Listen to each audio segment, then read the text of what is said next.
Hello friends, in today's video I'm gonna be walking through how to make someone a co-host in Zoom. But before getting started this video, make sure to subscribe. How to 1 minute. So first of all, you'll need to open Zoom web portal and log in into your Zoom account and click on my account and now select settings.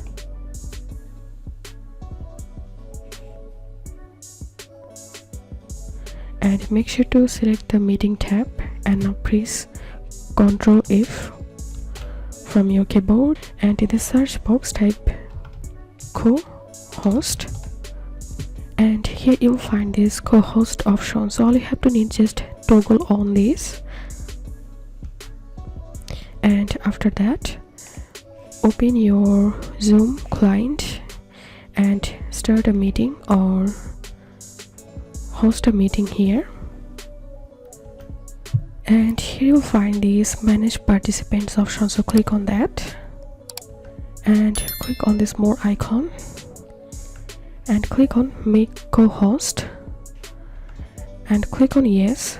So this is how we can make someone a co-host in Zoom.